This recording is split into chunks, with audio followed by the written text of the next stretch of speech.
Hello, my name is Jon Adams. I'm from Kernersville, North Carolina, and I'm currently incarcerated at Nash Correctional Institution. And first off, I just want to say thank you to the host of Behind the Wall podcast, Frankie Falk, for allowing me to share my story, to share my message with whoever may be listening to this. And my story is one of pain, one of shame, one of regret, but also a story of redemption, transformation, and hope. And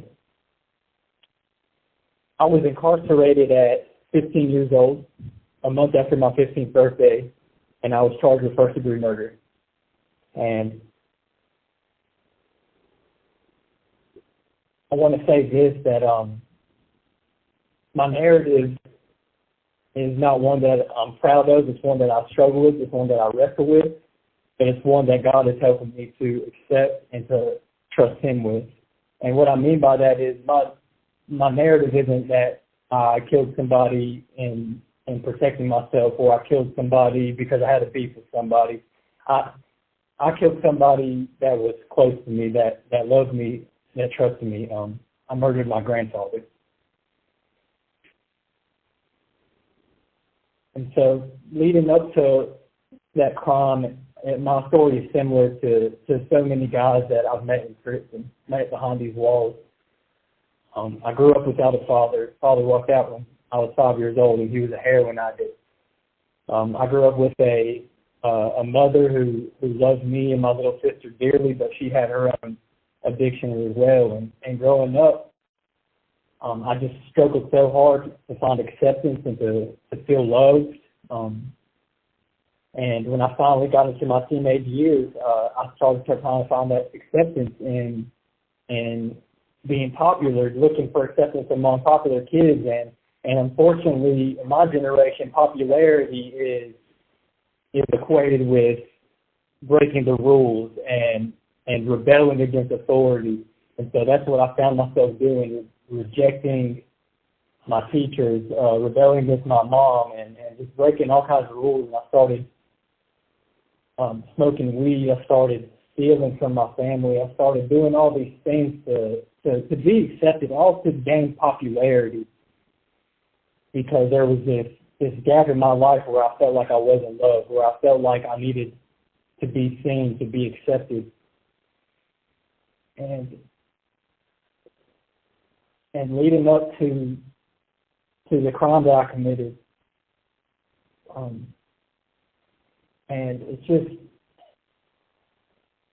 it's painful to talk about, because I look back today and where I'm at now. I've been incarcerated for 11 years. I'm 26 years old, and it's hard for me to recognize the kid that committed that crime, the kid that so awfully betrayed his family. But that's exactly what drugs and this pursuit of acceptance, this pursuit of popularity can lead people. It's where it led me. And so by the time I was 15 years old, I had graduated from smoking weed, and I was smoking DAG, which is a THC concentration, and for a 15-year-old kid, that the effect that has on your mind is terrible. Yeah, I mean, I might as well been using harder drugs like crack, cocaine, these types of things. That's the type of effect it's had. And it got so bad to where my mental health was just so bad, so awful. And I remember 2 weeks before I committed my crime, I came home from school one day and I'm high, and my relationship with my mom and my family had grown to such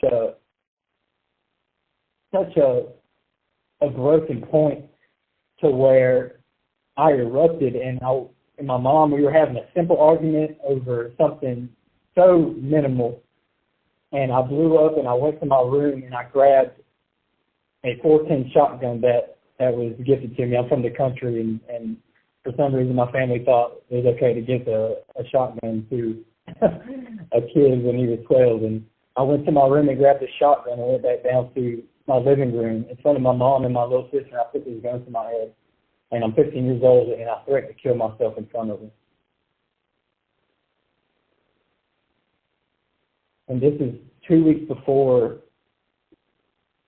I murdered my grandfather, and that day I remember seeing the hurt in my mom's eyes, the hurt in my sister's eyes, and what the scariest thing about it was that they didn't even recognize me.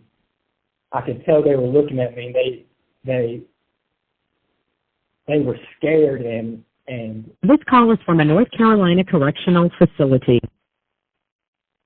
they were scared and hurt by what they saw. And thankfully, I didn't follow through with that. And my mom called the police, and I was involuntary committed to a hospital for a week. And instead of acknowledging that I was messed up, instead of acknowledging that I had a problem that needed to be addressed, the only thing I could think about in this hospital was that I'm missing out on these parties. I'm missing out on getting dope, and I just need to get out of here. So instead of addressing the issues and being honest with these doctors, for a week I lied to them and put up a front and told them everything they wanted to hear so they could release me. And honestly, looking back, and I don't put any blame on the health system, because it was me who lied, me who wasn't honest. But it was one of the worst things that could have happened, because I needed to be there to address the problems that were going on in my life. But that's the thing, when we're young, we want to put out a front, we want to put out an image that we got it all together, we're cool, and we want to hide the trauma that we've been through. We want to hide the things that hurt us, even to our own detriment, even to other people's detriment. And so that's what it was. After a week, they let me out of this hospital, and the first thing I went and did, I went and got high with my buddies. And I remember my mom told me, you didn't learn nothing while you were in there. And I just looked at it. No, I didn't. And 2 weeks later, that's when I committed a crime. And it's heartbreaking, because I was so selfish. I was so caught up in who Jon Adams wanted to be. I was so caught up in my own image that I was willing to reject and betray and ultimately kill someone who loved me, someone who trusted me, someone who wanted to help me. And so I came to prison when I was 15. I was in the detention center for 9 months, and there were some errors in my case as far as my process, as far as the interrogation, and before, earlier on in my bid, when I was 17, 18, 19, I used to love to harp on those things, because I felt like it was an injustice, and which it was. The justice system is broken, and there's some things that need to be addressed. But even though there were some things that happened in my due process, such as my interrogation, being in an interrogation room for 8 hours without an attorney, without a mom, and I'm high, and I'm under the influence of alcohol and drugs, and they're questioning me and tricking me into a confession. Even though I go through my court proceedings and I don't ever have a probable cause hearing, I get a plea deal pushed on me, and my mental health history isn't even brought into the equation. All those things, I could say, hey, the state did me wrong, but at the end of the day, I put myself in that situation for those things to come into play. And so years ago, when I was younger, I may have harped on the things, but today I realize that I am where I'm supposed to be. I'm guilty of the crime I committed, and a big part of what I hold dear today, and what I believe will help not just juveniles, not just kids that are broken on the street, but guys in here who want to transform their lives, is being accountable and being authentic and owning up to the wrongs that we commit, and being honest with ourselves about who we are and the things that we've been through, because that's the only way we can ever progress past the trauma, past the the brokenness, past the damage. And so after I came to prison for 4 years, I battled shame and guilt and regret, because I finally, as I started to mature physically, I started to realize that, hey, this isn't about me. My decision had a whole lot more consequences than just me coming to prison. This hurt my family. I stole something from my family that I can never get back. I took a life from a man who didn't deserve it, who was completely innocent, because I was selfish, because I wanted what I wanted. And for the first 4 years of my bid, I was so ashamed that I would tell my family that, hey, and they always wanted to know what happened. And I was never confident enough. I was never bold enough to tell them what happened. And those are the wrong words. I was scared to tell them what happened because I was scared of their rejection. That's a better way to put it. I was scared of their rejection, and I was scared if I told them the truth about what happened that night, that they would reject me. And so for 4 years, I lied to them, and I told them that I didn't remember what happened. And that caused them to have this false hope, and that maybe I'm innocent, or maybe someone else had a part in it. And when that happened, I took advantage. You have 60 seconds remaining. Because I was still caught in my selfishness. I was still thinking about Jon Adams and what he wanted, instead of thinking about my family's well-being.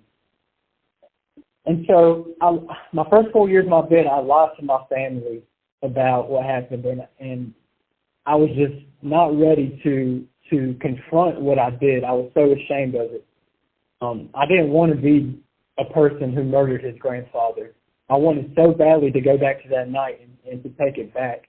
But that's just not the world we live in. And the world we live in, we have to be accountable. We have to own up to our mistakes, and we have to learn how to move past them. But then I didn't know that. When I was 18, 17 years old, I didn't understand that. And so I resorted to lying to my family. I told them I didn't know. I don't remember what happened. I blacked out. I don't know what happened. And that gave them false hope. And I remember I had a visit with my mom and my sister one day. This call is from a North Carolina correctional facility. My mom had spoken to a lawyer, and this lawyer had told my mom John shouldn't be in prison based off of the legal errors in my case. And when my mom told me that, I saw an open door for me to get my life back. But I wasn't ready to get my life back. I wasn't nowhere near as mature as I am now. I hadn't coped with my past trauma. I haven't coped with what brought me to prison. I hadn't even been honest with it up until that point. But this little bit of hope that this lawyer said I could get out of prison, I could maybe come home early, and I ran with it. And I completely took advantage of my family and their hope and their money and their time, and for years I was working with these lawyers, and I remember we were getting ready to file a motion for appropriate relief, and the greatest thing in my life happened. And it was probably the worst thing to happen for this situation as far as going back to court, but it was the greatest thing that happened in my life. And what that was is that I found Jesus. Or really I should say that Jesus found me, because I wasn't looking for him. I wasn't a Christian. I didn't believe in God. But I had friends, and there were chaplains at the prison and other COs who just threw this idea out there that God loved me, that God forgave me, that God accepted me. And something about that message appealed to me, because I've been chasing acceptance my whole life. And now that I'm in prison for murder, and I've lost everything. I've lost all my friends, or people I thought were my friends. I've lost some family, but here's this message about a God who forgives and who accepts and who loves completely. And it resonated with me. And so I was like, okay, yeah, I want to do this. I want to follow Christ. I want to believe in God. And I did that, and my whole world changed. And I was starting to mature physically. There was I was growing up a little bit. I was starting to see the world differently. But it was the spiritual transformation that catapulted, that enhanced that growth. It made all the difference.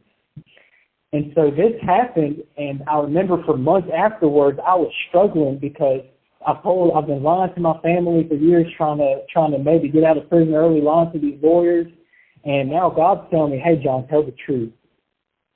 Trust in me, tell the truth. And I'm sitting here trying to justify, well, maybe if I lie, maybe I can get out of prison and help more people. I can help my family, and that's my own thinking. That's immature. That's selfishness, even though it sounds good. But God brought me to that place where, no, you're gonna tell the truth, and you're going to be accountable. You're going to own up to your actions. And so that's what I did, and it was the hardest thing that I've ever had to do. I wrote a 20-page letter to my family, confessing completely. And I think I spilled more tears on the page than I did ink, but I sent that letter off, and I was just so scared my family was going to reject me, that that's the last straw, John. We're done with you. And while I was scared of that, and I didn't want that, I had a peace about it because I was finally telling the truth, and I was finally being authentic, even if that meant bearing the ugliest part of myself. And what I came to find out was that God is faithful and God is good, and my mom, she was disappointed, but she forgave me. My sister forgave me. My grandma forgave me. My family forgave me after I've lied to them and hurt them, betrayed them, and stolen from them. And so from that time on, I've just been chasing God, but trying to be an advocate and just a beacon within these walls that, hey, you can change. Your worst mistake is not who you are.